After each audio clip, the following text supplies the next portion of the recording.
Quick point of clarification, Mr. Edwards. The new Public Works building being built, are there any renewable options involved in it? Do you mean renewable energy? Yes. No. No.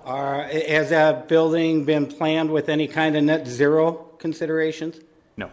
No. Hey, folks, Turbine Guy coming back at you once again at Orono City Hall. And can you believe what you just heard?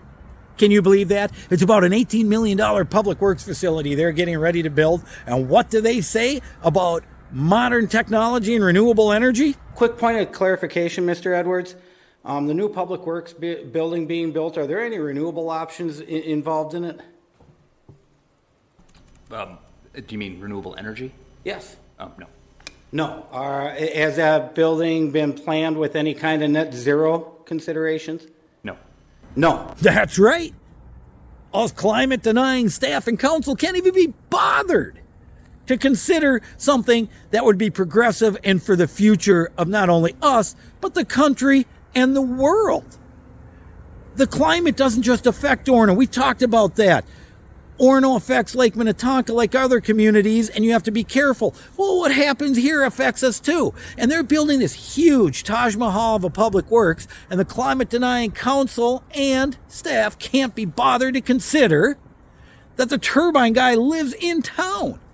I could provide micro wind. I could provide solar. So could many other companies. But why would you want to do that and join the group of people who've decided the earth is important to them? Why would you? So let's even put all of that aside. Let's just say, you know what, there is no climate crisis, right? Well, it still makes sense. There is funding out there to do that for public entities like this from the federal government and elsewhere that they could have gotten if they were smart enough to think about it. And then there would be no electric bill in perpetuity that the Orono taxpayers would have to pay.